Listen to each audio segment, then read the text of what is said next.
तो हमारा शुरू हो रही है चर्चा, मन को योजित करना। हम लोगों ने सुना था कि अपने शरीर को नियोजित करना चाहिए और उसमें था सीधे बैठने का प्रयास, उच्चारण ठीक से करना और ध्यानपूर्वक सुनने का प्रयास करना। तो मन किस प्रकार से नियोजित कर सकते हैं उसको हम अब देखेंगे। कैसे मन को भी भगवान के नाम में लगा सकते हैं, क्या चीजें सहायक हैं जिससे मन हमारा भगवान के नाम में लगेगा। तो ये सब चीजें बहुत महत्वपूर्ण है, इसको हम देखते हैं। आपको याद हो 3 गेट बताए गए थे रंगनाथ जी का दर्शन करने के लिए। अंतिम 3 गेट के बारे में चर्चा हो रही थी। तो पहला गेट था शरीर का, दूसरा मन का, तीसरा हृदय का। तो हम लोग आज हमने कल पहले शरीर के दरवाजे के बारे में बात करी थी, आज हम लोग मन के दरवाजे के बारे में बात करेंगे। मन को योजित करना। हमारी पाश्चात्य संस्कृति षड रिपुओं के प्रभाव को बढ़ाने में बहुत सफल हो गई है। षड रिपु क्या है जानते हैं आप? षड शत्रु तो है, लेकिन शत्रु है क्या वो? काम, क्रोध, लोभ, मोह, मद, मात्सर्य, इनको फीड करने में, ताकि बड़े शक्तिशाली हो जाए। ये बहुत मतलब प्रबल हो गई। और एक अद्भुत बात यह है कि हम सबको शत्रु मानते हैं, लेकिन जो वाकई हमारे शत्रु हैं उनको शत्रु नहीं मानते। जो वाकई हमारे शत्रु हैं, काम, क्रोध इत्यादि, उस पर ध्यान नहीं जाता है। एक अद्भुत बात है, किसी का ध्यान नहीं जाता है। पूरे पूरे देश का भी ध्यान नहीं जाता है। आप देखिए जितने गंभीरता से भारत किसी अन्य देश के प्रति दुश्मनी की भाव रखता है, क्या उसी प्रकार से वह भाव रखता है कि शराब एक गलत चीज है? क्या उसी प्रकार से भाव रखता है कि गोहत्या नहीं होनी चाहिए?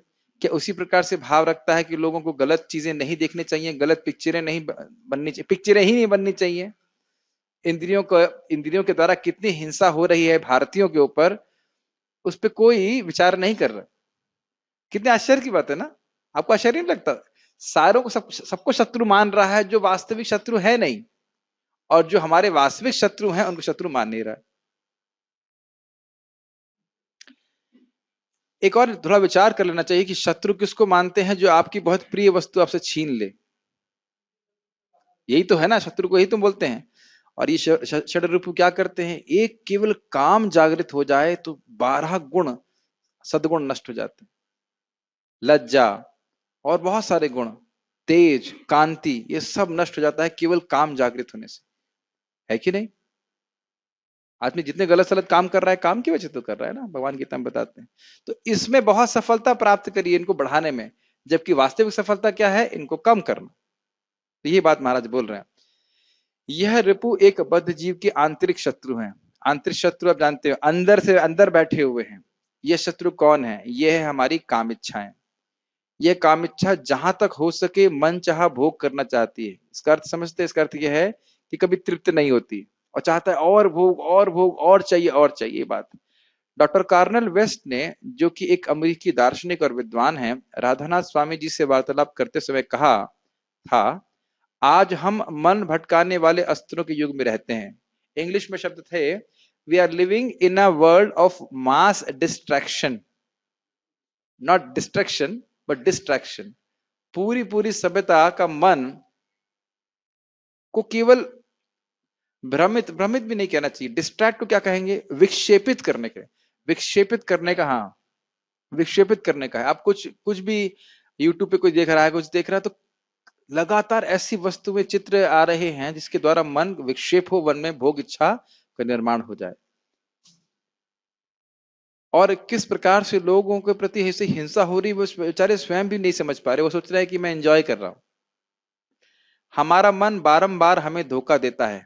कैसे? बहुत गंभीर पैराग्राफ है। हमारा मन हमारे सामने वास्तविकता की गलत धारणाएं प्रस्तुत करता है। ये समझ में आ रहा है? वास्तविकता ये है कि हम इस जगत में दुख भोग रहे हैं, लेकिन मन हमको ये क्या कहेंगे, मन हमको ये कन्विंस करता है कि आप अभी तक तो सुखी नहीं हुए, लेकिन थोड़ा सा आप अगर परिवर्तन करें भौतिक रूप से, तो आप निश्चित रूप से सुखी हो जाएंगे। और इसी आशा में हम जन्म जन्मांतर फंसे रहते हैं। क्या ये सब बातें आपको समझ में आ रही हैं? The mind wants to adjust and it proposes you make little bit adjustment and everything will be okay, लेकिन कुछ भी ओके नहीं होता है। उसके बाद एक न एक समस्या होती है। मुझे याद है एक भक्त थे, उन्हें होटल का ट्रीटमेंट किया कि पेट ठीक हो जाएगा, हो गया। जैसे पेट ठीक हुआ फिर दांत का दर्द चालू हो गया। अब वो पलवल जा रहे थे दांत ठीक कराने के लिए, और उसके बाद कुछ और परेशानी जाती है, उसके बाद और कुछ परेशानी होती है, एक के बाद एक दुख आता ही रहता है। तो यह ठीक है, उसका हमें इलाज करना चाहिए, लेकिन ये नहीं सोचना चाहिए कि दुख आने बंद हो जाएंगे। हम नगण्य वस्तुओं में खो जाते हैं। इसका अर्थ समझ रहे हैं? क्या अर्थ है इसका? इनसिग्निफिकेंट, जो बिल्कुल महत्वहीन वस्तु विषय हैं, उन पे चिंतन करके, या जो हमें हमको दुख देने वाले हैं या हमको अज्ञान में डालने वाले हैं विषय हैं, उन पे चिंतन कर करके, जो जिस चिंतन के द्वारा हमें भगवत प्राप्ति होती है। कभी आपने सोचा है केवल मन को भगवान में लगा देने से भगवत प्राप्ति हो जाएगी, भगवान के पास चले जाएंगे? लेकिन उस मन को कहां कहां पे लगा के रखा हुआ, यही बात बोल रहे हैं। मन धोखेबाजी करता है। नहीं, कृष्ण के बारे में सोच के क्या मिलेगा तुमको? ये सोचो उससे तुम्हें सुख प्राप्त हो जाएगा। आज तक प्राप्त हुआ नहीं है। धोखा का मतलब क्या होता है? यही तो धोखा हुआ ना। मैं आपको बोल रहा हूं ये दूंगा और नहीं दे, और यही मन बार बार करा रहा है। ये देखिए, आपको केवल सीख मतलब सुनना नहीं है, सीखना भी है। मन में भोग के विचार आए, डांटना पड़ता है, क्या कर रहे हो? आएंगे, जब करते समय आते हैं, लेकिन डांटना पड़ेगा, नो नहीं, फिर हम हरि नाम में मन लगाना पड़ेगा। नहीं तो ऐसा सोच सकते हैं, हम सोचते, हम बुरी बुरे विचार भी सोचते रहते हैं और जब भी करते रहते हैं, ये नाम अपराध है। तो अपराध का मतलब समझ रहे हैं क्या है? हम बुरे विचार पे मेडिटेशन भी कर रहे हैं और हरे कृष्ण कृष्ण कर रहे हैं, ये उचित नहीं। ऐसा नहीं कि कोई बुरा विचार आ गया जब करना बंद कर देना है। बार बार भगवान क्या बोलते हैं? बुरे चीजों में जाएगा मन से खींच के वापस उस पर लेके आना है। सुना आपने बहुत सारी बातें हैं, लेकिन इसको अप्लाई भी करना। हमें उसे हम प्रधानता देते हैं या फिर उसे हम अपनी आवश्यकता मान बैठते हैं। एक एक लाइन कितनी गंभीर है। मन बार बार चिल्ला चिल्ला के बोलता है कि तुम इस विषय पे चिंतन नहीं करोगे तो कैसे चलेगा। कितना महत्वपूर्ण है। इस मन की इस ट्रिक को हमें समझना होगा। जब भी हम किसी मन की किसी विषय पे ध्यान देते, उसका मतलब क्या है? हम सोच रहे हैं कि ये बहुत महत्वपूर्ण है, इस बारे में सोचना चाहिए, विचार करना चाहिए। अरे बुरे विचारों की बात छोड़ दीजिए, किसी ने कुछ बुरा कह दिया है, किसी ने बुरा कुछ हमारे बारे में बोल दिया है, हमारे बारे में अर्थात शरीर के मन के बारे में, तो मन उसी में प्रोसेस करता रहता है, घूमता रहता है। तो इसलिए बचना चाहिए। हमारा मन हमें यह चाहिए, यह नहीं चाहिए, इसमें अटकाए रखता है। कभी अनुभव हुआ है आपको ये? स्पेशली जब करते समय ये चाहिए, ये चाहिए, चाहिए, और जब वह वस्तु प्राप्त हो जाती है तो उसका हम ध्यान भी नहीं रखते, याद भी नहीं रहता कि वस्तु हमें बहुत चाहिए थी। क्या हमने सब चीजें देखी हुई अपने जीवन में? यस, ठीक है। बिना किसी कारण से या बिना किसी चेतावनी से हमारा मन बदलता रहता है। यह तो किसी पता नहीं भक्त साधक को अनुभव होगा कि आपने जब करना शुरू किया, जब बड़ा अच्छा लग रहा है, अच्छा लग रहा है, अच्छा लग रहा है, एकदम से कोई भौतिक विचार आ जाता है। होता है कि नहीं? तो उस मतलब अभी देखना चाहिए, मन का स्वभाव ही है इस प्रकार से। किसी क्षण भी पलट सकता है, किसी क्षण भी भौतिक चिंतन आ सकता है। हमारे मन की इस गति से हम परेशान हो गए हैं। व्यस्त और उन्मत्त आंतरिक वातावरण से हमारा अस्तित्व बिगड़ चुका है। व्यस्त मतलब समझ रहे हैं, इस विचार में उस विचार में, और उन्मत्त मतलब मन का कोई कंट्रोल नहीं, मन किधर भाग रहा है, कुछ कर ही नहीं पाते। क्योंकि हम भगवान की माया शक्ति से शापित हैं, इसलिए हम भूत तथा भविष्य के बीच झूलते रहते हैं। ये हैवी बात नहीं है, ये सत्य बात है। ऐसा मत सोचिए कि लेक्चर बहुत हैवी हो रहा है, इस वास्तविकता है। हम केवल यही सोचते रहते हैं आगे क्या होगा, या पास्ट को रीफ्रेम करते रहते हैं, काश ऐसा हो जाता तो बड़ा अच्छा होता, ये तो बड़ा बुरा किया उन लोगों ने मेरे साथ, ऐसा नहीं होना चाहिए था। क्या आप लोग ऐसा जीवन में होता है, नहीं होता है? ऐसा हो जाता तो बड़ा अच्छा होता, और काश ऐसा होता तो ऐसा होता, तो मैंने ऐसे कर दिया तो वैसा, तो ऐसा। इसमें फंसने से कोई फायदा नहीं है। या फिर काश ऐसा हो जाए, अब मैं ये करूंगा, उसके बाद ये करूंगा, उसके बाद ऐसा हो जाएगा, उसके बाद ऐसा हो जाएगा, और फिर इसके बाद ये हो जाएगा, और उसके बाद दोनों ही चीजों में हमारा कोई कंट्रोल नहीं। ये बहुत गंभीर है। हमारी स्वेच्छा केवल वर्तमान में है। पांडे जी समझ में आया क्या मतलब इसका? हाँ बोल देते तो मतलब समझाना चाहिए ना क्या मतलब है। हमारी स्वेच्छा केवल वर्तमान में है, न तो हम भूतकाल की कुछ कर सकते हैं और ना भविष्य के बारे में हमारा कोई कंट्रोल है कि क्या कर सकते हैं। हाँ, प्रभु जी अच्छा बोल रहे हैं, past is a history, future is a mystery, हमें पता नहीं क्या होगा, and present is a gift which has to be utilized for Krishna सेवा। और आप प्राय देखिए, अभी इस क्लास में भी आप लोगों को क्या कठिनाई हो रही है, या तो भूतकाल में मन जा रहा है, ये सोच रहे हैं कि 7:45 के बाद क्या होगा, क्या करेंगे, अभी कीर्तन उसके बाद शुरू करेंगे तब भी मन ऐसे भागता रहता है, अच्छा ये कीर्तन हो जाएगा उसके बाद क्या करेंगे। और ऐसा मत सोचिए केवल कीर्तन में या जप में या क्लास में, कुछ भी कार्य करते हैं उसका देश सोचता है ये कर रहे हो उसके बाद क्या करोगे, उसके बाद क्या करोगे, ऐसे करते रहते हैं। तो सचेत होने का, जागृत होने का अर्थ है कि इस समय जो हम कार्य कर रहे हैं इसमें अपने आप को पूरी तरह से प्रेजेंट रखना, उपस्थित रखना, ये चीज बोली जा रही है। Make sense? ये बहुत गंभीर है, ऐसे it can be game changing thing for your जप, चाहे जप हो चाहे क्लास हो, कोई भी चीज के लिए एकदम गेम गेम चेंजिंग समझते हैं, पूरा परिवर्तन कर सकता है। भूतकाल की कुछ बातों को याद करके या तो हम प्रसन्न होते हैं या दुखी होते हैं, स्पष्ट है। उसी तरह भविष्य की कुछ बातों से हमें आशा होती है कि वे हमें प्रसन्न करेंगी, और भविष्य की कुछ बातों के बारे में सोचकर हम दुखी हो जाते हैं जो हमें दुखी कर सकती हैं। ये स्पष्ट है। भय होता ही रहता है या फिर आशा होती है। भय होता है कि अगर कुछ ऐसा अनिष्ट हो जाएगा, और आशा तब होती है कि हाँ ये वस्तु प्राप्त हो जाएगी, मैं सुखी हो जाऊंगा। ये एकदम कन्विंस होना चाहिए कि भौतिक वस्तु प्राप्त करके मैं सुखी हो ही नहीं सकता। हमारा मन हमें इस बात पर व्याकुल कर देता है कि उसने मुझसे ये कहा, इसने मुझे ये कहा। इस कार्य में मन एक बहुत बड़े विशेषज्ञ के समान है। हमारा मन कहता है उसने ये बात कही थी, उसका असली मतलब क्या था।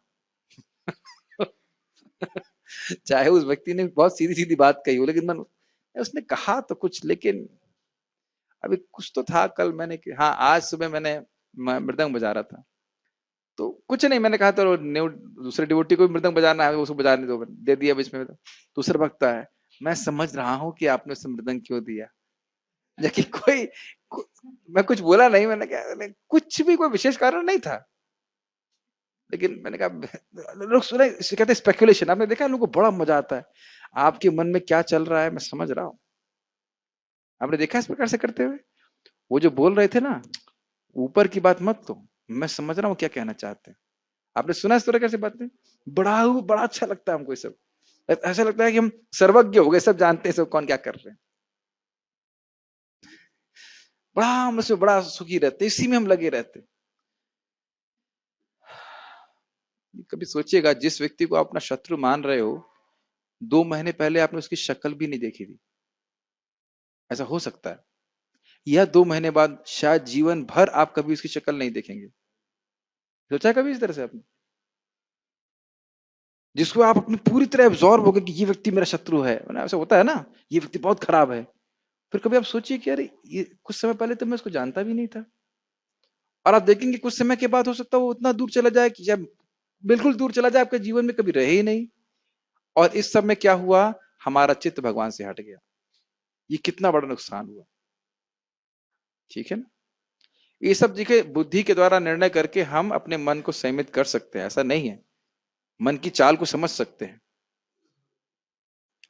अच्छा, उसने ये बात कही थी, इसका असली मतलब क्या था। हाँ, ये अगर आप भागवत पे रखें तो बहुत अच्छी बात है। हाँ, भागवत में बात बोली गई कि भाई वेद गुह्यानि हृत पते, इसका क्या मतलब था, ये बहुत अच्छी बात है। इसी चीज को आप भागवत में विचार करें, अभी हम यहाँ विचार कर रहे हैं कि महाराज ने बोला, क्या मतलब है, यह तो ठीक है। लेकिन भौतिक वार्ता के बारे में किसी ने कुछ बोला है, उस पर उसका विश्लेषण करने की हमें कोई आवश्यकता नहीं है। हमने कुछ क्षण पहले क्या किया था, कुछ दिन पहले क्या किया था, कुछ सप्ताह पहले क्या किया था, कुछ वर्षों पहले क्या किया था, या कुछ क्षण पहले क्या नहीं किया, कुछ दिनों पहले कुछ सालों पहले क्या नहीं किया, हमारा मन भविष्यवाणी करने में भी निपुण है। अमुक व्यक्ति क्या करेगा, मैं उसके परिणाम स्वरूप क्या करूंगा, अगर उसकी योजना सफल हो गई तो क्या होगा, अगर उसकी योजना असफल हो गई तो क्या होगा, मेरी योजनाओं का क्या होगा। एकदम महाराज ने खोल के बता दिया कि इसी में मन फंसा रहता है। छोड़ो उसको, इसीलिए ब्रह्म मुहूर्त में जब करना चाहिए। छोड़ो ना, दुनिया आपके लिए सो रही है और आप दुनिया से मरे हो, मर गए दुनिया के लिए। कई बार मैं काउंसलिंग के समय किसी को बोलता हूँ कि माता जी मान लीजिए उनके बच्चे हैं, कहते हैं हमारे बच्चे हैं हम जब कैसे करें। मैंने कितने बजे उठती हो, तो 6 बजे उठती हूँ। तो 5 बजे उठो। 5 बजे जब आप सो रही हो तब तो ना मालूम है कि बच्चे कौन है, ना पति कौन है, कोई नहीं है, कुछ को तो है नहीं ना पता, है ना। सिंपल बात है ना। अब कभी भी किसी माता जी को बोलो, पहला बात ये होगी हमारे बच्चे हैं, हमारे ये हैं, हमारे पति हैं, हम कैसे जब करें। तो मैंने कहा भाई आधे घंटे पहले उठ जाओ। आधे घंटे पहले आप सो रही थी तो ना पति था ना बच्चे थे उस समय। 6 बजे उठ रही हो, 5:30 बजे उठ जाओ, कौन सा उसमें पत्थर तोड़ना है। लेकिन आधा घंटे में आप जब कर सकते हैं, और वो आधा घंटा कृष्ण के लिए देना है। इसीलिए ब्रह्म मुहूर्त का समय बहुत अच्छा है। देखिए अपनी चेतना को, ब्रह्म मुहूर्त में हम लोग की चेतना कैसे होती है, कुछ नहीं करना है, बस अब जब करना है, कोई कार्य नहीं करना है। और जैसे ही जब ब्रह्म मुहूर्त समाप्त हुआ, ये काम करना है, वो काम करना है, ऐसा करना है, वैसा करना है, ऐसा करना है, वैसा करना है, उसके बाद जब में फिर मन नहीं करता है, तो हो जाएगा, जब कहाँ जा रहा है, कर लेंगे कर लेंगे, और इस प्रकार से रहते हैं। हम देख सकते हैं कि हम या तो भूतकाल में या तो भविष्य काल में रहते हैं, लेकिन वर्तमान काल में हम नहीं रहते हैं। बहुत अच्छा बात एक भक्त ने बोला इसी संबंध में, रमाकांत प्रभु ने, हमारा भूतकाल आज हमारा वर्तमान है, और हमारा आज का वर्तमान हमारा भविष्य काल होगा। समझ में आया। जो हमने भूतकाल में किया उसका परिणाम आज हम भुगत रहे हैं, अच्छा या बुरा। और जो आज हम सही निर्णय लेंगे उसका परिणाम हम भविष्य में अनुभव करेंगे, अच्छे या बुरे। इसीलिए वास्तविक रूप से हम जो पहले, हमारे गुरु महाराज बहुत अच्छा बोलते हैं इस पे, कहते हैं it may be too late to avoid the reaction but not too late to come to the right conclusion. हमने कुछ गलती करी है तो उसका अब रिएक्शन तो भोगना ही पड़ेगा, लेकिन इसका अर्थ ये नहीं कि हम इतना देरी हो गई कि हम यही नहीं समझ पाए कि गलत क्या है या सही क्या है। तो किसी कारणवश मेरा थोड़ा पेट खराब है कुछ अच्छे अच्छे पकवान खाने की वजह से, तो अब उस रिएक्शन को तो मुझे भुगतना पड़ेगा। ये मैं एग्जाम्पल नहीं दे रहा, वाकई पेट खराब है, लेकिन इसका अर्थ ये नहीं कि अब मैं ये ना समझूं कि अब मुझे पनीर खाना है कि नहीं खाना है।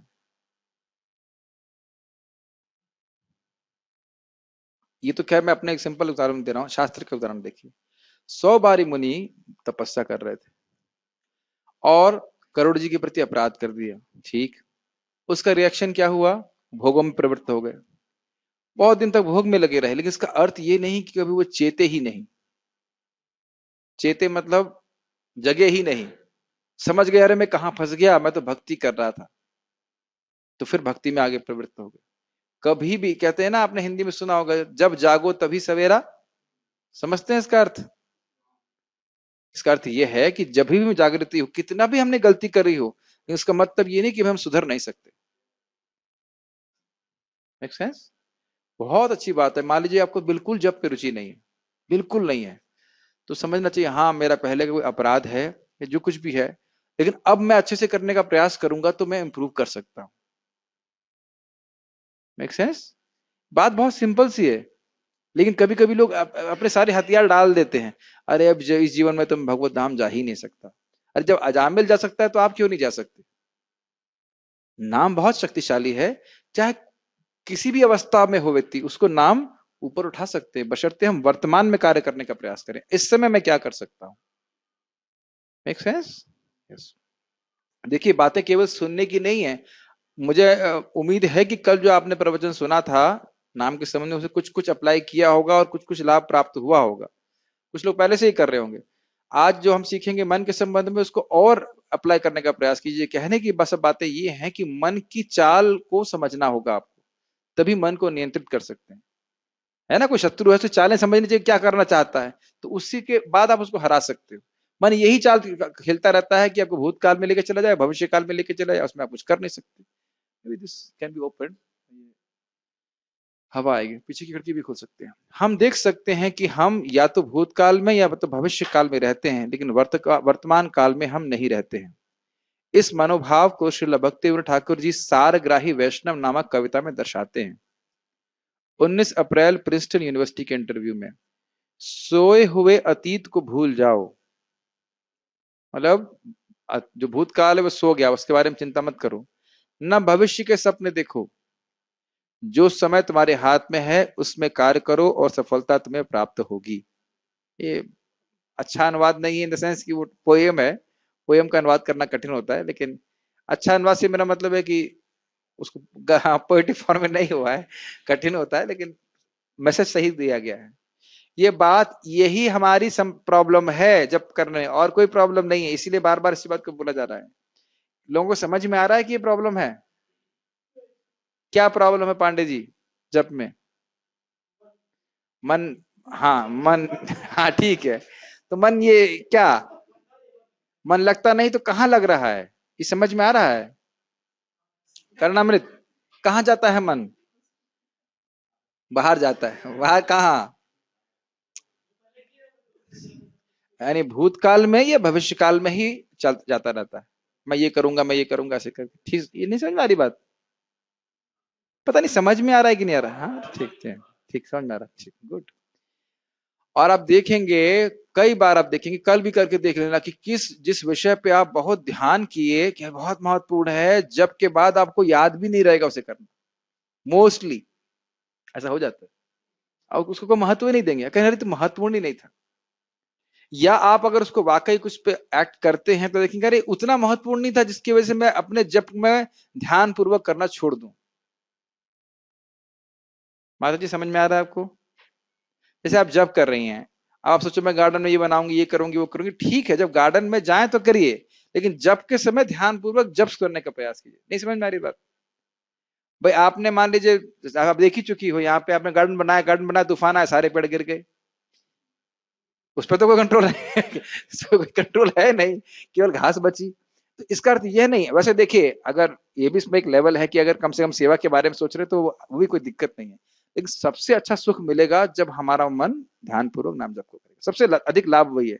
हाईएस्ट स्टैंडर्ड ये है कि जब में पूरा अभिनिविष्ट रहे मन। उससे नीचे है कि चलो सेवा के बारे में सोच रहे हैं, वो भी ठीक है। और सबसे खराब है कि हम भोग के बारे में सोच रहे हैं। लेकिन अच्छी बात यह है कि कम से कम उसमें जीभ से नाम उच्चारण हो रहा है, ये अच्छी बात है। लेकिन भोगों के बारे में सोचना बिल्कुल अच्छा नहीं है। आज मैं ये खाऊंगा, ये पकाऊंगा, ये करूंगा, वह करूंगा, सब सही नहीं है। कुछ कह रहे थे प्रभु जी माइक में? बोलिए, माइक दीजिए इनको। माइक में बोलिए, सुना ऐसे सुनाई नहीं पड़ेगा।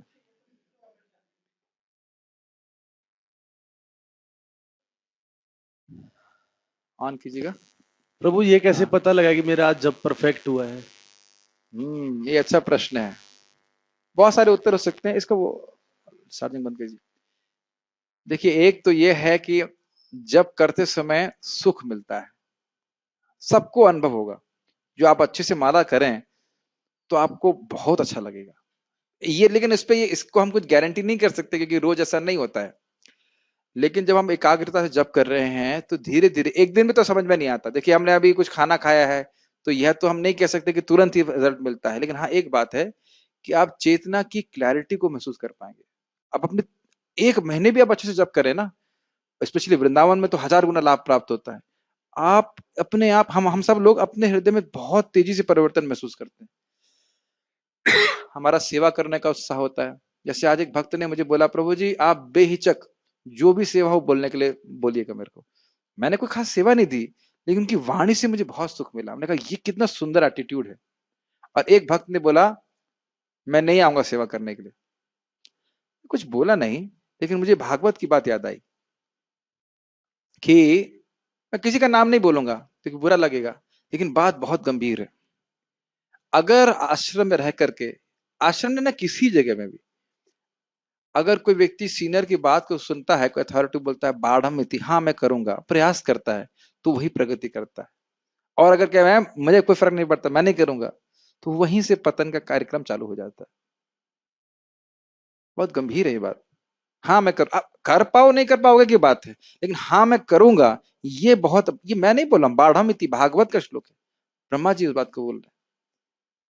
हमको लगता है कि वैष्णव कुछ सेवा दे रहे हैं, कुछ कर रहे हैं तो हमारे पर बोझ दे रहे हैं, ये कुछ कर रहे हैं और हम नहीं करेंगे तो हमारा क्या बिगड़ेगा? अरे बिगड़ा हुआ है ये शरीर, ये बिगड़ी हुई हालत ही है। हाँ, आपका कुछ परेशानी है, वाकई कष्ट है, तो आप बात कर सकते हैं, प्रभु जी मैं थोड़ा परेशानी है, मैं नहीं। लेकिन ऐसे सीधे मना कर देना मतलब, आप सोच लीजिए क्या इसका अर्थ क्या होता है। ये दासानुदास की भावना से बिल्कुल विरुद्ध है। तो आपकी बात अगर हम कहें जब अच्छा हुआ, तो ये जो भावना है नम्रता की, नम्र सेवा की, ये बढ़ जाएगी। आप मेरी बात समझ रहे हैं? प्रभु जी सेवा, हाँ मैं करूँ। आप देखो कि वो अपने आप, पता है, जब पता नहीं कैसे आप लोगों को जब ट्रीट करेंगे तब सेवा देंगे, तो एक होता है सहन करना और एक होता है खुश होना। आप सब लोग नए डिवोटी नहीं बने रहेंगे। जब आपके अंदर में कुछ लोग आएंगे और कोई कोई कहता है प्रभु जी सेवा करेंगे, आप लोग ऐसे बोलोगे प्रभु जी आप सेवा कर सकते हो, हाँ प्रभु जी करता हूँ, तो तुरंत हृदय में सुख होता है, हाँ बड़ा अच्छा डिवोटी। और कोई कह दे नहीं मैं नहीं करूंगा, क्यों दे रहे हैं मेरे को, या 100% दिया है तो 50% करेंगे, या करेंगे तो हाफ हार्टेडली करेंगे, तो वो फिर कृपा नहीं मिल पाती है। तो मैं ये सब बातें क्यों बोल रहा हूं, कृष्ण मंत्र ऐत स्वभाव, जेई जपे कृष्ण प्रति उपजाए भाव। जब हम भगवान का नाम जप करते हैं ना बहुत अच्छे से, तो हमारी सेवा की बड़ी उत्साह होता है। आपने ऐसा अनुभव किया है? आपको लगता है कि हाँ, आपको दिखने लगता है कि सेवा कृष्ण के संबंध में है, चाहे कोई भी सेवा हो आपकी। Does it make sense? आज जैसे मुझे बहुत अच्छा लगा कि भक्त लोग भूखे रह के भी पहले गायों की घास काटे। It's very good attitude. भूखे थे भक्त, प्रसाद नहीं मिला था, लेकिन कुछ कारणवश घास लेट हो रही थी, तो ये सेवा भावना, ऐसा नहीं कि घास कट नहीं सकती है, गाय मर जाएंगी, कुछ है, सेवा भावना। ध्यान दीजिएगा कि हम सेवा नहीं मांग रहे हैं, हम सेवा भावना मांग रहे हैं। दोनों अर्थ समझते हैं कि नहीं समझते? सेवा भावना का अर्थ समझते हैं और सेवा का अर्थ समझते हैं। काम कर रहा है, काम करना हो जाता है, लेकिन सेवा भावना मतलब प्रसन्न करने की भावना, कृष्ण को सुख देने की भावना। तो यह सब आपके हृदय में अपने आप बढ़ेगा और एक बड़ा अद्भुत चीज होगी, रात में यही लगेगा कि मैंने कुछ किया नहीं। बहुत सुंदर भावना आएगी जब अच्छे से होता है ना। तो अगर मैं तो कुछ कर ही नहीं रहा, बाकी लोग भक्ति कर रहे हैं, मैं तो कुछ नहीं कर रहा, चाहे आप पूरे दिन भगवान की सेवा में लगे रहिए। तो ये सब प्रत्यक्ष, एक बहुत सारे उत्तर हो सकते हैं, तो यह कुछ उत्तर हैं जो आप अनुभव अपने जीवन में स्वयं करने वाले हैं। ठीक है, कुछ उत्तर हुआ आपके प्रश्न का?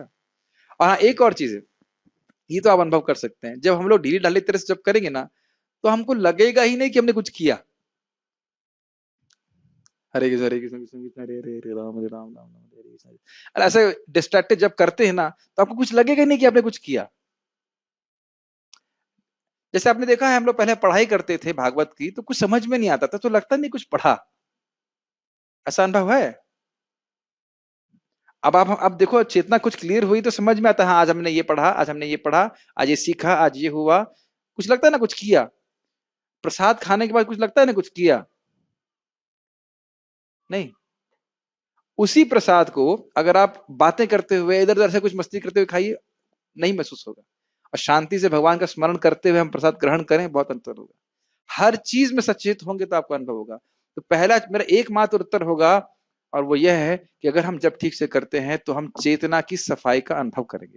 हम देखेंगे कि हमारी सूक्ष्म बुद्धि का निर्माण हो रहा है। Make sense? ये तो एकदम तेजी से होता है, बहुत तेजी से होता है। नाम जब बहुत शक्तिशाली। मेरी बातों का अर्थ समझ पा रहे हैं? सूक्ष्म बुद्धि समझ पा रहे हैं? सूक्ष्म मतलब, अब सूक्ष्म को समझने के लिए भी सूक्ष्म बुद्धि चाहिए। सूक्ष्म मतलब हम शरीर नहीं, आत्मा, ये सब तत्व समझने की शक्ति आ जाएगी। ठीक है, जैसे यही बात चल रही है ना कि हमारा मन भूत और भविष्य में भागता रहता है, इसको देखने की शक्ति का भी सूक्ष्म बुद्धि का सूचक है। Make sense? ओके। ये बहुत महत्वपूर्ण बात है कि हम हमारे मन को ध्यान केंद्रित करने में प्रशिक्षण दें। प्रशिक्षण दें, ये अच्छा है। प्रशिक्षण दें मतलब ये प्रशिक्षित नहीं है। वर्तमान में रहिए, क्योंकि सच्चा जीवन वर्तमान में ही जिया जाता है। समझ में आई लाइन? एक एक लाइन इतनी महत्वपूर्ण है कि पता नहीं समझ में आ रहा है कि नहीं आना वाला, बहुत महत्वपूर्ण है समझना इसको। हम कुछ भी नहीं कर सकते भविष्य का, और भूतकाल में जो हो चुका है सो हो चुका है। वर्तमान में अपने मन को भगवान में लगाने का प्रयास किया, and then we make progress. हमारे पास जीने के लिए केवल वर्तमान है। वर्तमान समय पर हमारे पास केवल कुछ अधिकार है। अतीत की बातों में या अज्ञात भविष्य के शासन में हम क्यों रहें? शासन मतलब भविष्य को कंट्रोल करने का प्रयास ना करें। हरिनाम का जप करते समय हर नाम के साथ वर्तमान में रहने का अभ्यास करना चाहिए। ये बहुत अच्छा है। भगवान ने अपने हर नाम में अपनी सारी शक्ति दी है। क्या ये कहना बड़ा आसान है, लेकिन क्या उन नामों का जप करते समय हम हर नाम में अपनी पूरी शक्ति लगा रहे हैं? तो ये विचार करने वाली बात है कि आपको कितनी शक्ति लगानी। आपने सुना है ना कि जितनी चीनी घोलेंगे उतनी चाशनी मीठी होगी।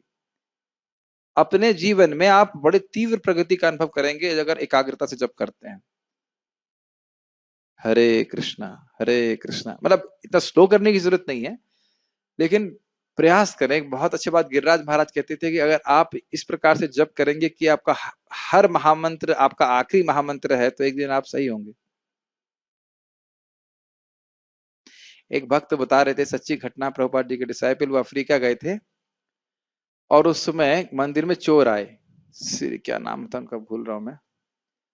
तो उन चोरों ने उनके कनपट्टी पे गन लगा दी। सच्ची घटना, एकदम कनपट्टी पे गन लगी हुई है।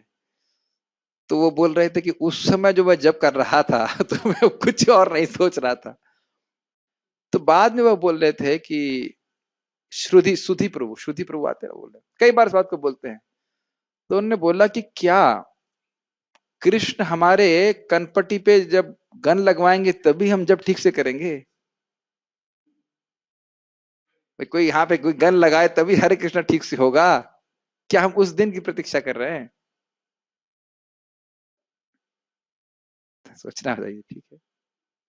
एक और वक्त बता रहे थे कि ऐसे हवाई जहाज में जा रहे थे और अब क्या, अब अनाउंसमेंट हुआ कि अब जो है हवाई जहाज क्रैश होने वाला है, कुछ नहीं किया जा सकता है। तब वह बड़ी तीव्रता से हरि नाम जप करने लगे। तो समान अवस्था में हम लोग के संग एक बहुत बड़ा इल्यूजन ये है कि हम सोचते हैं हम सुरक्षित हैं, अभी तो बहुत समय है इत्यादि। लेकिन एक बात ध्यान रखिएगा, अगर हम अच्छे से जप करते हैं, इसको विचार समझिए, जो मन गंदा है वह एक क्षण से अधिक कहीं लग नहीं पाता। तो ये तो अस्वाभाविक बात है। लेकिन अगर हम जब अच्छे से करते हैं तो हमारा मन बहुत जल्दी शुद्ध हो रहा है। पूरे प्रोसेस को समझिए। तो जल्दी शुद्ध होगा तो इसको केंद्रित करना और आसान होगा। ये इस विज्ञान को समझ पा रहे हो या नहीं समझ पा रहे हो आप? मन क्यों भटकता है? क्योंकि वासनाएं हैं, भौतिक इच्छाएं हैं। अगर अच्छे से जप करेंगे तो वासनाएं कम होंगी, तो कम होंगी तो जप करना और आसान हो जाएगा। Does it make sense? हाँ भी नहीं और ना भी नहीं, कुछ भी समझ में नहीं आ रहा। मोहित प्रभु समझ में आ रहा है आपको? मोहित प्रभु तो ऐसे लग रहा है हाँ बोल देता हूँ, आ रहा नहीं तो परेशान करेंगे मेरे को। ये समझ में आ रहा है? Good chanting will lead to good chanting, ये बात बोल रहा हूँ। अच्छे से जब करेंगे तो और जब करना आसान होता चला जाएगा। ठीक है। भक्ति केवल वर्तमान में होती है। समझ में आ रहा है या नहीं आ रहा? एक एक महाराज बहुत सिंपल बातें बोल रहे हैं ऐसा लग रहा है, लेकिन बहुत सूक्ष्म बात बोल रहे हैं। आप जब भागवत पढ़ रहे हैं तो भागवत पढ़िए, जब प्रसाद ले रहे हैं तो प्रसाद ग्रहण कीजिए, जब जप कर रहे हैं तो जप करिए। इस प्रकार से भक्ति करनी चाहिए। कुछ लोग क्लास में जप करते हैं या कीर्तन चल रहा होता जप करते हैं, तो कैसे कर लेते हैं हमको तो समझ में नहीं आता। कर लेते हैं लेकिन जप का मतलब हमें सुनना भी होता है। Make sense? देखिए ये इतनी गंभीर और इतनी शक्तिशाली प्रक्रिया है कि इसमें पढ़ाई लिखाई की कोई आवश्यकता नहीं है। आपको ना पढ़ना आता हो, हरे कृष्ण बोलेंगे और सुनेंगे तो हमारा अविद्या नष्ट हो जाएगी। भगवान सारे हृदय जो ज्ञान है उसको हृदय में स्फुरित करा देंगे। गौर किशोर दास बाबा जी महाराज को पढ़ना नहीं आता था और उनके शिष्य कौन थे? श्रील भक्ति सिद्धांत श्री ठाकुर, जो महान महान, उनको लिटरली एनसाइक्लोपीडिया बोलते थे लोग, महान थे। आप कभी इस बात पे विचार कीजिए कि कितनी बड़ी बात है, इतना महान विज्ञान मतलब विद्वान पंडित भक्त, वह गौर किशोर दास बाबा जी महाराज से क्यों दीक्षा ले रहा है जो अनपढ़ हैं? आप ईमानदारी से बोलिए कि आप में से कोई व्यक्ति किसी अनपढ़ व्यक्ति को गुरु स्वीकार करेगा? बड़ा कठिन है, बड़ा कठिन है। इसका मतलब है कि उनको ऐसे अनुभव, अद्भुत साक्षात्कार प्राप्त थे केवल हरे कृष्ण मंत्र के द्वारा। तो ये हरे कृष्ण मंत्र किसी भी भौतिक योग्यता के को पार करके कर सकता है, चाहे वो माता जी हो, चाहे प्रभु जी हो, चाहे कोई भी हो। लेकिन हमें नाम की शरण ठीक से लेनी पड़ेगी। सारे साक्षात्कार इसमें निहित हैं। यदि हम इस तरह योजित नहीं होंगे तो हमारा जीवन कटता जाएगा और जीवन की बहुत सारी शिक्षाओं को हम नहीं सीख पाएंगे। ये नहीं समझ में आता है। हमें लगता है जैसे जैसे समय बीतेगा हम प्रगति कर लेंगे, ऐसा नहीं होता। हमारी मनोभावना पे निर्भर करता है। मैं कुछ और बोलूंगा तो आपको लगेगा मैं कटु बोल रहा हूं, इसलिए मैं उसको कटु शब्दों को नहीं बोलूंगा। लेकिन ध्यान रखिएगा कि केवल समय बीतने से अगर हम प्रगति कर लिए होते तो अब तक हम भगवान धाम में होते। समझ में आई बात? केवल समय बीतने से अगर हम भक्ति में प्रगति कर लिए होते तो इस समय भगवत धाम में होते। क्यों? अनादिकाल से यहाँ पड़े हुए हैं, बहुत समय बीत चुका है। We have to do seriously भक्ति। अगर कुछ महत्वपूर्ण बातें हम देखते भी हैं तो हम उसे पहचान नहीं पाएंगे। मतलब कुछ ऐसी शिक्षा, ये भी इंटरेस्टिंग है, जैसे चेतना शुद्ध होने लगती है, घटनाएं कुछ सामान्य होंगी लेकिन उससे आपको शिक्षा प्राप्त हो जाएगी, आप शिक्षा ग्रहण कर लोगे उससे। लेकिन चेतना अगर दूषित है तो कुछ भी होता रहे, वो बंद सी रहेगी, कुछ फर्क नहीं पड़ेगा उससे। एक उदाहरण दिया जाता है कि एक बकरा है, दो बकरे हैं और एक बकरे को काटने के लिए लिया जा रहा है। तो काटने से पहले उसके ऊपर कुछ चावल छिड़कते हैं, और चावल जो है बलि देने से पहले, चावल देने के बाद उसके कुछ मुंह पे चिपका रहता है चावल, तो दूसरा जो बकरा है वो उस चावल को चाटता है, समझ रहे हैं, और देख रहा है कि ये इसको इसकी बलि दी जाने वाली है, लेकिन वो और उसकी खुद की बलि भी दी जाने वाली है, लेकिन वो नहीं देख पा रहा है। इसे कहते हैं पश्यन्नपि न पश्यति। ऐसे हम कितने लोगों को देख रहे हैं मरते हुए, लेकिन फिर भी हम नहीं देख पाते, कि हम ये सोचते नहीं या विश्वास नहीं करते कि हम भी मर सकते हैं, एटलीस्ट ये शरीर छूट जाएगा। तो भौतिक आसक्ति को ना बनाए रखो। यही बात बोल रहे हैं कि हम वस्तुओं को देखते हुए भी नहीं देख पाते हैं। हम अपने आप को बिखरा हुआ पाएंगे, बिखरा हुआ पाएंगे मतलब अपने चित्त को जगह जगह इधर जा रहा है उधर जा रहा है ऐसे करके।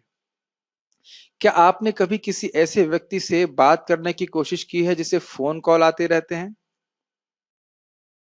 ये समझ में आया बात? वह किसी भी महत्वपूर्ण बात पर ध्यान नहीं दे सकता क्योंकि उसका मन तितर बितर होता है। ये सब समझाने वाली बात नहीं, थोड़ा विचार करेंगे तो समझ में आ जाएगा मैं क्या कह रहा हूँ। है बहुत महत्वपूर्ण बात। कभी की है इस तरह से? ये लोग बहुत व्यस्त रहते हैं, हाँ एक मिनट एक मिनट, हाँ हाँ ऐसे ऐसे कॉन्स्टेंटली फोन में बात करेंगे, और आप उनका आपके लिए कोई खास समय नहीं होता, तो आप भी कहते छोड़ो बाद में बात करेंगे। होता है कि नहीं? यस। उसी प्रकार कृष्ण भी हमसे बात नहीं कर सकते यदि हमारा मन इस भौतिक जगत में घूमता रहता है। वे हमारे हृदय में नहीं आ सकते क्योंकि हमने हमारा हृदय किसी और को दे दिया है। अपने मन को जप में लगाकर हमें जप के साथ ही रहना चाहिए। चंचल स्वभाव के कारण भटकने वाले मन को हमें वापस लेकर आना चाहिए। कहने का अर्थ यह है कि मन तो भटकेगा लेकिन वापस उसको हरि नाम में केंद्रित करना है। ये नहीं कहा जा रहा है कि आप ऐसा कुछ ऐसा अभ्यास नहीं बोला जा रहा है कि आपका मन भटकेगा ही नहीं, लेकिन दोबारा उसको लेके आना, यह निरपराधिक जप है।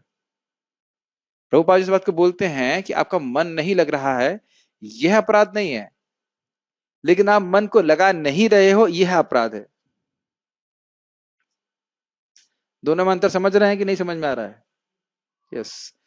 ये फोटो आप देख सकते हैं, अर्जुन की एकाग्रता। ये कथा आप सब जानते हो, और इसी प्रकार से जप करना चाहिए। मैं एग्जाम्पल देता हूं कि जप करने का कार्य है शॉटगन चलाने जैसा, न कि मशीन गन चलाने जैसा। आप देखें कभी मशीन गन कैसे चलाते हैं लोग, नीचे बैठ जाएंगे, मशीन चालू कर देंगे और जब देर कहीं गोली लगे ना लगे ऐसा रहता है। लेकिन शॉर्ट गन का मतलब है आपने एम लिया और धनुष चलाने जैसा, और उसके बाद एक गोली छोड़ी धाड़ से। समझ रहे हैं ना? नहीं समझ में आ रही बात? मशीन गन का उदाहरण समझ नहीं पा रहे? स्टेन गन देखा होगा ना, तो बहुत बार जब इसी प्रकार से होता है, हरे कृष्ण हरे हरे राम हरे राम राम हरे हरे हरे कृष्ण हरे राम राम हरे हरे हरे कृष्ण राम हरे हरे राम राम हरे हरे कृष्ण। मैं मजाक नहीं कर रहा हूँ, वाकई हमारे आश्रम में ड्यूटी थे ऐसे, वो 3 मिनट में माला कर लेते। हरे कृष्ण हरे राम राम हरे हरे हरे कृष्ण हरे राम राम हरे हरे। कबड्डी खेलो जैसे, कबड्डी कबड्डी कबड्डी कबड्डी कबड्डी ऐसे करके राम राम राम राम राम राम राम राम राम राम राम राम राम राम। हाँ 1 लाख हो गया, एक घंटे में 1 लाख हो गया, पता नहीं क्या क्या। That is that is not the point. बहुत लोग करते हैं भाई, इसीलिए तो सब चर्चा हो रही है। ठीक है। एक बहुत ही प्रख्यात धनुर्विद्या प्रतियोगिता का वर्णन महाभारत में आया है। इसमें पांडवों तथा कौरवों के महान गुरु द्रोणाचार्य ने अपने सारे शिष्यों को अपनी कुशलता दिखलाने के लिए आमंत्रित किया। ये कथा जानते हैं आप? उन्होंने उनसे एक पेड़ पर रखे काष्ठ से बने पक्षी के नेत्र को भेदने का निवेदन किया। यह पक्षी ऐसे स्थान पर था जहां तक पहुंच पाना कठिन था। उन्होंने पहले दुर्योधन से कहा कि वह अपनी किस्मत आजमाए। फिर युधिष्ठिर से बात कही और फिर सभी अनुज राजकुमारों को। परंतु बाण छोड़ने से पहले उन्होंने सभी राजकुमारों से पूछा कि उन्हें निशाना लगाने के पहले क्या दिख रहा है। सुने ना कथा ये। हर एक आशावादी धनुर्धारी ने बताया कि उन्हें पेड़, पत्ते, पक्षी, अन्य छात्र, उनके गुरु इत्यादि दिख रहे हैं। द्रोणाचार्य बात सुनकर प्रसन्न नहीं हुए और उन सभी को बाण चलाने के लिए मना किया। आखिर में उन्होंने अर्जुन को बुलाया और उनसे पूछा कि उन्हें क्या दिख रहा है। अर्जुन ने अपने आप को बाण चलाने के लिए तैयार किया और उत्तर दिया, मुझे केवल पक्षी की आंखें दिख रही हैं और पेड़, तुम्हारे भाई, हम सब लोग, क्या यह सब तुम्हें दिखाई नहीं दे रहे हैं? इस समय मुझे केवल पक्षी की आंख दिखाई दे रही है, अर्जुन ने जवाब दिया। और द्रोणाचार्य ने क्या आदेश दिया? आइसक्रीम खाओ। नहीं, आइसक्रीम कहां से आई? ये ऐसा हमारा जप होता है, जप करने बैठे हजार तरह की बातें आ गई, ये करूंगा, ये बनाऊंगा, ऐसा करूंगा, वैसा करूंगा। उस समय हम समझ नहीं पा रहे हैं कि हमें करना क्या है। और ये भागवत में बोला गया है भगवत बाण। ये हरिनाम जो है, ये मंत्र है, ये धनुष की तरह है और जीव स्वयं तीर है। अपने आप को हम समर्पित करते हैं अगर बड़ी एकाग्रता से हरि नाम जप करते हैं भगवान के चरणों में, और भगवान को ये भेद, जब तीर भेदता है तो भगवान को बड़ी प्रसन्नता होती है। भगवत बाणा शब्द आया, समझ रहे हैं? प्रभुपाद जी अपने तात्पर्य में कहते हैं अगर मान लो दरवाजा खुले और श्री श्री राधा कृष्ण आपके घर पे आ जाए तो आप कैसे बर्ताव करेंगे? तो हम लोग भयंकर अज्ञान में हैं। हम समझ नहीं पा रहे हैं कि कितनी महान मूल्यवान गोलोक का ये हरिनाम मंत्र हमको दिया गया है। हम बोल रहा हूं, मैं आप नहीं बोल रहा हूं, मतलब मैं भी। तो केवल संख्या में फंसना ठीक है, संख्या भी इंपॉर्टेंट है, लेकिन क्वालिटी, या क्वालिटी का अर्थ है एकाग्रता का बहुत फर्क पड़ता है। ठीक है, तो आप इससे क्या शिक्षा ले रहे हैं? इसमें वह बात भी आ गई जब अर्जुन अपने मन को एकाग्र किए हैं तो उनका शरीर भी योजित था, योजना मतलब उसी तरह से अलाइन था कि वो उसको केवल उसी को देख रहे थे और वो समझ रहे थे गुरु जी क्या कहना चाहते हैं। प्रभुपाद जी एक बात इस बगैर बोलते हैं कि अगर तुम मुझे प्रसन्न करना चाहते हो तो 16 माला एकदम नॉन स्टॉप पूरी खत्म करो। एक जगह ऐसा भी प्रभुपाद बोलते हैं, अच्छे से भजन करो। यस, वो सुबह के जप में हमारी रात को सोते समय की कॉन्सियसनेस भी डिपेंड करती है। बहुत इंपॉर्टेंट बात है, ये सब बातें आने वाली है आगे कि आप रात में क्या करते हैं उसका फर्क पड़ता है। आज हम कुछ हरिनाम के बारे में चर्चा कर रहे हैं तो निश्चित रूप से सुबह कुछ ना कुछ आप सोचेंगे, अगर हम सिंसियर डिवोटी हैं तो। अगर हम वाकई सिंसियर हैं, सिंसियर डिवोटी मतलब अगर सुना का कुछ शिक्षा प्राप्त हुई है तो उसे अप्लाई करने का प्रयास करेगा, और नहीं होगा तो क्या है, तो बोलते ही रहते हैं। पार कर लिया हमने, पार कर लिया से इसे, तो उसे नुकसान किसका होगा? हमारा खुद का, और किसी का तो नुकसान थोड़ा होना। हाँ, लाभ किसका होगा? हमारा खुद का। ये सब बातें देखिए, केवल ये सब शिक्षाएं यहाँ पे हैं, ये अनुभूत शिक्षाएं हैं। ऐसा नहीं केवल किताब लिखने के लिए महाराज उसको छाप दिए। ठीक है ना? इस परीक्षा का क्या उद्देश्य था? द्रोणाचार्य जी ध्यान का महत्व बतला रहे हैं। अब आपका मन एक लक्ष्य पर केंद्रित है तो सॉरी जब आपका मन एक लक्ष्य पर केंद्रित है तो शरीर के बाकी भाग अपने आप को नियोजित कर लेते हैं। अगर हम जब अच्छे से करना चाहते हैं तो स्वाभाविक रूप से हम अपने शरीर को ठीक रखेंगे। ठीक रखेंगे मतलब ठीक से बिठाएंगे। और अगर नहीं करना चाहते हैं, पहले सोच लिया आज क्या माला छोड़ो, तो फिर आप पहले से छोड़ देते हैं, पहले से छोड़ देते हैं। समझ रहे हैं? जैसे मान लीजिए आपको यही उदाहरण लिया जाए, तीर अगर आपको लगाना है, अभी मैं बोल दूं कि भाई गन पकड़ो, कल कोई गन से खेल रहा था तो ऐसे तो खाली जो खेल रहे थे फट फट कर रहे थे, लेकिन वाकई कहें कि भाई उस पॉइंट पे आपको शूट करना है तो बहुत एकदम ध्यान लगा के शूट करेंगे। करेंगे कि नहीं करेंगे? और आप खाली फट फट करना है आवाज निकालनी है, कहीं कुछ कोई उद्देश्य नहीं है, निरुद्देश्य चला रहे बच्चे की तरह खेलते ना बच्चे, फट फट एयर गन चलानी, तो वो तो चलती रहेगी। देखिए, आपको हम थोड़ा विनोद में बोल रहे हैं, लेकिन जो लोग जप में बातें करते रहते हैं, ऐसे मजाक मस्ती करते रहते हैं, उनके हृदय में वह स्वयं कोई खास भक्ति का परिवर्तन देखेंगे नहीं। हृदय में आह्लाद की अनुभूति नहीं करेंगे। आह्लाद तो बहुत आगे की बात है, कुछ सुख की अनुभूति नहीं कर पाएंगे। वो ध्यान ही नहीं दे रहे इसमें, कोई भगवान के नाम की कोई गलती थोड़ी ना है, गलती तो हमारी है, और शायद उनकी भी गलती नहीं, उन्हें कभी सुना ही नहीं। और शायद ये भी कहीं पता नहीं किसकी गलती, मुझे समझ में नहीं आता, कुछ लोग सुनने के बाद ध्यान ही नहीं देते हैं, अरे होगा बोल रहे हैं। बोलना उनका काम है, वो बोलते हैं, ठीक बोल। तो उसके लिए किसी को कुछ कहा नहीं जा सकता, लेकिन हमारा कर्तव्य है कि बताया जाए, बाकी उसको घोड़े को पानी तक लाया जाए, उसके बाद फिर क्या कर सकते हैं, है ना। लेकिन रियली लाभपूर्ण है, बहुत लाभपूर्ण, अगर अच्छे से जब किया जाए। हर व्यक्ति को प्लान करना चाहिए। जैसे मान लीजिए किसी की 6 बजे सेवा है, तो फिर 2 बजे उठे। अगर आपकी 8 बजे से सेवा है या 9 बजे सेवा है, तो उसके हिसाब से उठे। समझ रहे, मान लीजिए कोई रोज मेरी 6 बजे सेवा है, तो जल्दी उठ जाओ। दुनिया में कितने लोग पूरी रात जग करके काम कर रहे हैं, नहीं कर रहे हैं, बताइए भाई साहब। 10,000 के लिए, 8,000 के लिए, 20,000 के लिए लोग पूरी रात जग के काम कर रहे हैं। पूरी रात, एक नहीं, दो नहीं, 3 दिन नहीं, पूरे पूरे महीने। हमारे एक रिश्तेदार 40 घंटे खड़े होकर बॉयलर रिपेयर करवाए, 40 आवर्स। तो इस प्रकार से लोग मेहनत कर रहे हैं। तो अगर हमारा 6 बजे मान लीजिए सेवा शुरू होता है, तो हम 2 बजे उठ के माला कर लें। तो कृष्ण देखेंगे कि ये जीव कितना मुझको प्राप्त करना चाहता है। वैशारदी मती वाला बात याद आ रही है ना। फिर भगवान भी कहेंगे हाँ, इस बड़ी मेहनत कर रहा है, मुझे भी इसको कुछ दर्शन देना चाहिए। ऐसा नहीं है, ये यथा माम प्रपद्यंते। जब हम, हाँ तो ठीक है, हरिनाम जप के समय भी ये बात घटित होती है। हमारा उद्देश्य है कि हम जप के समय पूर्ण रूप से उपस्थित रहें, मन उधर उधर भागे, लेकिन फिर उसको जप में उपस्थित कराएं, ठीक है। कीर्तन के समय आज हम इसको प्रयास करेंगे, कीर्तन करेंगे, उसके बाद उसमें अप्लाई करने के लिए मन को योजित करने का अर्थ है मुख गायक को सुनकर चुप रहना चाहिए। गाना चाहिए लिखा हुआ है।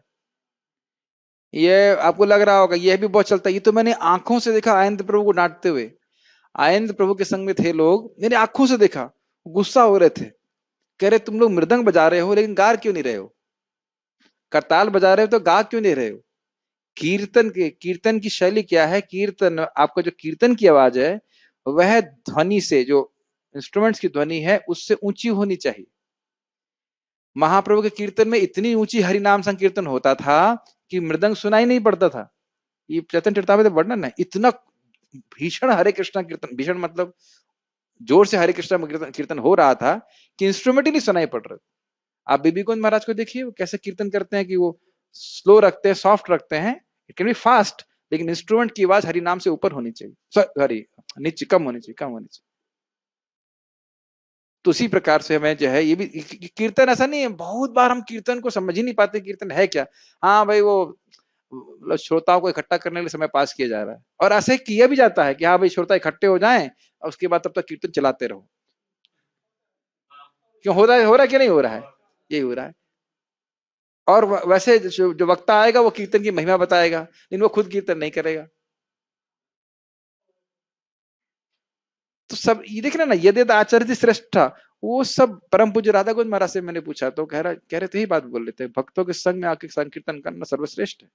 अब इसका अर्थ ये नहीं कि हम जप नहीं करें, लेकिन ये है युग धर्म, है ना। एक धर्म, क्या युग धर्म है, नाम संकीर्तन। इसके द्वारा भगवत प्रेम प्राप्त होगा, तो इसको भी बड़े सचेत भाव से करना चाहिए। और गाते हुए स्वयं को सुनना भी चाहिए, इसीलिए इंस्ट्रूमेंट्स इतने तेज नहीं होने चाहिए कि हम खुद को ना सुन सकें। एक बार हम लोग राधा रमण मंदिर में गए थे, और वहां पे कुछ साउथ इंडियन डिवोटीज आए थे, और केवल वो इतना गा रहे थे, गोपाला गोपाला गोविंदा, गोपाला गोपाला, ऐसे करके वो लोग गाते हैं ना, ऐसे करके। और वो छोटा सा, बहुत छोटे छोटे करताल होते हैं, टिंग टिंग टिंग, 1 2 और इतना सुंदर लग रहा था। कोई इंस्ट्रूमेंट नहीं था, और सब लोग आ रहे थे, वैसे लगता था छोटे छोटे बच्चे कृष्ण अपने माँ पिता को पुकार रहे हैं। बहुत प्यारा लग रहा था, बहुत ही इनोसेंट, बहुत ही सुंदर भाव से गाया जा रहा था। मेरे ख्याल से ऐसे गाते हैं ना साउथ इंडिया में, रंगनाथ जी के सामने गोविंदा गोपाला ऐसे करके। वेरी स्वीट, एक स्वीटनेस समझ रहे हैं, उसमें कोई अहंकार नहीं, कोई ये नहीं कि मैं बहुत अच्छा गा सकता हूँ, ऐसा कुछ भी नहीं था। बड़ा सुंदर भाव से कर रहे थे, और वो कृष्ण को बहुत आकर्षित करते। So main thing is holy name, Hari नाम को सजाने के लिए थोड़ा सा संकीर्तन और म्यूजिक रखा जाता है, लेकिन मुख्य बात हरि नाम है, सुनना चाहिए। हम में से बहुत लोग किसी न किसी रूप में हमारे मन के विकारों से अपनी गहरी पहचान कर लेते हैं, मतलब मन में जो हो रहा है वो हम हैं, और उसी में अभिनिविष्ट रहते हैं। इसलिए कीर्तन का उद्देश्य होता है अपने मन को खोकर उसे प्राप्त करना, मतलब भौतिक विचारों को छोड़ो और अपने आध्यात्मिक मन को ढूंढो। अपने भौतिक मन को खोकर अपने कृष्ण भावना भावित मन को प्राप्त करें। ये समझ में आ रहा है? भूल जाइए अब दुनिया की बातें और नाम में सराबोर होने का प्रयास कीजिए।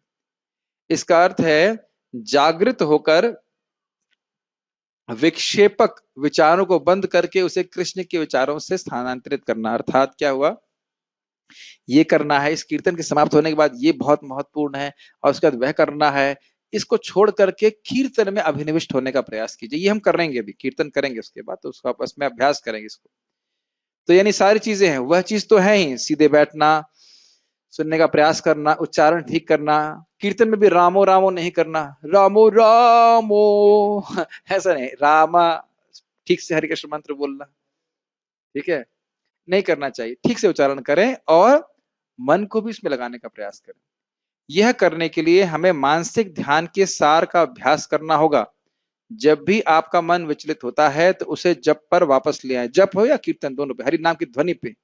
कृष्ण भगवत गीता में कहते हैं, यतो यतो निश्चरति मनश्चंचलम स्थिरम ततस्ततो नियम्यतद आत्मन्नेव वशम नेत। जहां जहां भी ये चंचल मन भागता है उसको वहां वहां पे जाने दो। यह कह रहे ना, यही तो कह रहे, मुझे लगता है यही कह रहे हैं। नहीं, यतो यतो निश्चरति मनस चंचलम अस्थिरम, मन तो स्वभाव से अस्थिर है। तो ये जहां कहीं भी जाता है, मतलब यह विचार करिए कि बुरे विचार में गया कि अच्छे में गया, कहीं पे भी गया हो उसे खींच के हरिनाम की ध्वनि पे लेके आना। ये पॉइंट समझ में आ रहा है? अच्छा तथाकथित विचार है या बुरा विचार है उससे कोई मतलब नहीं है, उसे खींच के वापस हरिनाम ध्वनि पे लेके आना, ये करना है। Make sense? क्या बहुत डोज हो जा रहा है, ये समझ में आ रहा है? ठीक है। ततस्ततो नियम्यतद आत्मन्नेव वशमनेद, लगे रहना चाहिए। मन अपनी चंचलता और अस्थिरता के कारण जहां कहीं भी विचरण करता हो, मनुष्य को चाहिए कि उसे वहां से खींचे और अपने वश में लेके आए। बहुत सुंदर बात है। भक्त बता रहे थे कि हवाई जहाज हमेशा अपने पथ से विपथ ही रहता है। मुझे तो पता नहीं कि वो बता रहे थे इस प्रकार से, कुछ एविएशन के होंगे। कभी भी हवाई जहाज एकदम सही ट्रेजेक्टरी पे नहीं चलता है, उसको लगातार लाना पड़ता है। कभी इधर भागेगा फिर वापस इधर लाना पड़ता है, उधर भागेगा फिर उसको वापस लाना पड़ता है। कार कैसे चलाते हैं? यश प्रभु कहाँ गए? हाँ, कार चलाते हैं ना, तो कार हमेशा सीधी चलती है। हाँ भाई, अब स्टीयरिंग छोड़ दीजिए और बस एक्सीलेटर दबाते जाइए, गड्ढे में गिर जाएगी। तो स्टीयरिंग लगातार पकड़े रहना पड़ता है ना, तभी तो हम आगे पहुंच पाते हैं। उससे स्टीयरिंग पकड़ के जब कीजिए, यानी हरे कृष्णा हरे राम, हाँ हाँ वो बहुत अच्छा है, बहुत अच्छा से बल्ब जलते रहेंगे। लेकिन नाम जो ऐसा लगे कुछ किया ही नहीं हमने। धीरे धीरे अभ्यास करेंगे ना तो यह होना ही बंद हो जाएगा। वो वो सब अपने आप बंद हो जाएगा। विक्षेप होना अपने आप बंद हो जाएगा। नींद आना अपने आप बंद हो जाएगा। ये करना है, वो करना है, ये करना है, सब बंद हो जाएगा। और अभी हम कीर्तन करेंगे। कीर्तन के बाद आप हमसे निवेदन है कि 4 माला जप कीजिएगा और जैसे सिखाया है वैसे करने का प्रयास कीजिएगा। जब यहाँ पे आपका अनुभव होगा तो कल सुबह आपको ऐसा अनुभव समझ में आएगा, हाँ भाई ऐसे करना है। आप करके देखिए, वाकई परिवर्तन अनुभव करेंगे, एक सुख का अनुभव करेंगे। भाई अब तो देखो, एक सुबह का समय होता है, एक रात का समय होता है। रात में सारे काम बंद, बंद, फोन अपना रूम में रख करके आप जप करो, 2-4 माला जप करके फिर आप देखिए बहुत अच्छा लगेगा। हमेशा हमेशा हमेशा बोलते रहना, बातें करते रहना, भक्तों से भी हमेशा बातें करते रहना ठीक नहीं, अपना भी तो कुछ समय होना चाहिए ना कृष्ण के साथ में। Yes yes yes. सारांश में मन को योजित करने का अर्थ है भूत तथा भविष्य के, हाँ सार कर रहे हैं, भूत तथा भविष्य के विचारों को त्याग कर पूर्ण रूप से वर्तमान में रहना। ठीक है, भूत और भविष्य की चिंता मत कीजिए। बारंबार अपना ध्यान हरिनाम को सुनने पर लगाएं। यदि मन फिर भी भटकता है तो हताश ना हो, उसे पकड़कर वापस लाइए। यह वह कार्य है जिसके लिए निरंतर अभ्यास की आवश्यकता है। इसे करते ही रहना होगा, जब तक पूरी तरह अपने आप ही मन न लगने लग जाए तब तक करते ही रहिए, अभ्यास करते रहिए। श्रील प्रभुपाद जी ने इस समाधान को आशाप्रद शब्दों में दोहराया है। मन को नियंत्रित करने की बात ही कहाँ आती है। आपको जप करना है और सुनना है, बस जिह्वा से नाम जप करना है और शब्द को सुनना है, बस। मन का प्रश्न ही कहाँ उठता है। सुबह की सैर के समय फरवरी में तो हमने क्या बातें सीखी हैं? शरीर के संबंध में हमने सीखा था अच्छे से बैठना, उच्चारण ठीक से करना, सुनने का प्रयास करना, और यहाँ पे हमने मन को नियंत्रित करने के बारे में सीखा कि मन भूत और भविष्य में जाता रहेगा, उसकी चिंता ना करें, अपने मन को हरि नाम की ध्वनि में केंद्रित करने का प्रयास करें। मन तो स्वभाव ही है भोगों में प्रवृत्त होने का, लेकिन उसको लगाने का प्रयास करते रहना चाहिए हमको। कोई प्रश्न है किसी का? ओके, यस शानु प्रभु। पर जी एक वो भाव फील आता है कभी कभी कि जैसे मान लीजिए हम जप करते हैं अकेले, तो ऐसा लगता है कभी सोचते हैं कि प्रभुपाद जी का छोटा छोटा सा धीरे से आवाज में मतलब कीर्तन लगा दे, ताकि आध्यात्मिक एनर्जी क्रिएट मतलब हम्म। मिले, या फिर हरिनाम जप करने में देखिए आनंद कई मिले। बार लोग ऐसा करते हैं, अब उनको जैसे अगर अच्छा लगता हो तो करें, लेकिन श्रील प्रभुपाद जी ने ऐसी कोई शिक्षा दी नहीं है। प्रभुपाद जी ने सीधे बोला, देखिए अभी आपके सामने प्रभुपाद जी की शिक्षा थी कि आप जप करें और आप सुने। ये नहीं कि प्रभुपाद जी का जप लगा दिया और हम सुन रहे हैं, हम जप ना करें। ये बहुत आसान हो सकता है ना, आप करते रहिए। जैसे मुझे याद है एक बार मैं अपने रिश्तेदार के गया था, तो मैं सुबह उठ के जप कर रहा था 4 बजे। तो उन्हें बोला, हमें बड़ा अच्छा लग रहा था आप जप कर रहे थे। हमने कहा मुझे और भी अच्छा लगता कि आप भी उठ के जप करते। नहीं नहीं, हमें अच्छा लग रहा था आप कर रहे थे। तो यह कोई, हाँ, सुबह उठ के हम मशीन लगाते हैं, वही जैसे कि आप देखो हमारे कहाँ गए सुंदर माधव, आज नहीं, हाँ है तो सही। अब प्रभु जी मृदंग बजाएं और इनकी जगह हम किसी मशीन को लगा दे तो जैसे आप देखा है ना बाहर उधर वाले मंदिर में, डिंग डिंग डिंग डिंग डिंग डिंग डिंग डिंग, ऐसा लगेगा कि बहुत लोग मृदंग बजा रहे हैं, लेकिन अंदर जाके देखेंगे।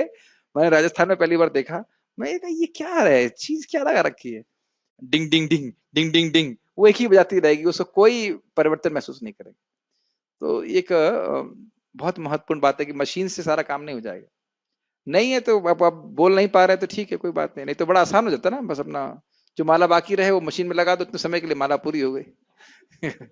तो भगवान के दूत भी मशीन ही ले जाएंगे भगवान के धाम। ठीक है, तो ये सब ठीक नहीं है, हाँ? ये कब सब चीजें नई नई चीजें चालू कर देते हैं, मान लो अब आजकल कुछ ऐसे भी शुरू हो गया है कि चलिए उसमें कुछ बोलेंगे नहीं, वो बोलेंगे तो फिर लोग बुरा मानेंगे, इसलिए छोड़िए। जो सिंपल प्रोसीजर है, ये बताइए गौर कृष्ण सदा बाबा जी महाराज के अपने गुरु महाराज का टेप सुन रहे थे जब करते समय, कुछ ट्रेडिशनल चीजों को क्यों चेंज करते हैं, मेरे को समझ नहीं आता। प्रभुपाद जी ऐसा कर रहे थे क्या? प्रभुपाद जी को सिद्धि प्राप्त नहीं हुई क्या? उनके गुरु महाराज को अकेले बैठ के जब कर, जो भी जब कर रहे थे अपना सुनने के लिए बोला गया है ना, कि दूसरे का जब सुनने के लिए बोला गया। भाई देखो जो कुछ होने, आप इंस्टीट्यूशन में बहुत कुछ हो रहा है, इसका मतलब ये नहीं कि वो ऐसा प्रभुपाद जी ने कहा है करने के लिए। आप ये उदाहरण कभी मत दीजिए कि यहाँ ये हो रहा है वहां वो हो रहा है, ऐसा हो रहा है वैसा हो रहा है। लेकिन जो स्टैंडर्ड है, क्या ध्रुव महाराज बैठ के नारद जी का जब सुन रहे थे? नारद जी जब करेंगे, क्या शास्त्र का सिद्धांत है? कृते साध्यात भवे साध्य, क्या है? हाँ, कृत्य साध्या भवे साध्या, साधना सा भावा सा साधना विदा, अपनी इंद्रियों से करना है। ये नहीं कि आप जब करेंगे और मेरी भक्ति बढ़ने लग जाएगी, मुझे अपनी इंद्रियों से करना पड़ेगा। मेरी स्वेच्छा कहाँ गई उसमें? प्रभुपाद जी को इंस्ट्रक्शन दिए इस तरह का? नहीं दिए। तो अब इस पे झगड़ा करने वाली बात, मैं तो किसी झगड़ा नहीं करने वाला, मुझे तो नहीं समझ में आती बात। बाकी इसको जो करना है सो करे। प्रभुपाद जैसा कोई इंस्ट्रक्शन नहीं दिए कि आप मेरा टेप लगा दीजिए और अपना जप मत कीजिए। ऐसा तो कहीं बोले नहीं, बोले हैं कहीं? मेरे को कहीं ऐसे लोग करने प्राय अगर आप देखेंगे ना, ऐसे लोग प्राय से देखेंगे वो जब ठीक से नहीं करते। प्रभुपाद जी का टेप भी चलता रहेगा, वो किसी से बात भी करते रहेंगे और अपना जब भी ठीक से नहीं करेंगे। और कभी कभी तो ऐसा होता है कि जब प्रभुपाद जी का जब चलता रहेगा वो खुश हो जाएंगे। ये सब चीजें मैंने देखी हुई हैं, बहुत दिक्कत होती है इसमें। कुछ कह रहे थे आप? जी, अगर हम जब भी करें और प्रभुपाद जी का कीर्तन भी सुने, मतलब साथ साथ करें भैया ऐसा कुछ। कहना चाहता हूं मैं कि जो करना है वो करो। इतना कुछ सुनने के बाद भी अगर व्यक्ति यही सोचता है कि ये करें ये वो करें, तो जो करना है करो।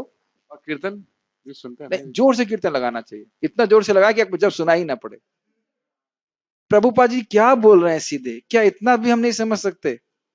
स्पष्ट बोल रहे हैं कि नहीं, तुम जब करो और तुम सुनो। तुम मतलब क्या होता है? तुम का मतलब होता है तू प्लस मां। तुम का मतलब होता है प्रभुपाद जी का जब भी और मेरा भी जब। ऐसा इंटरप्रिटेशन की क्या जरूरत है? एकदम स्पष्ट बोले ना, तुम जब करो, you chant and you here.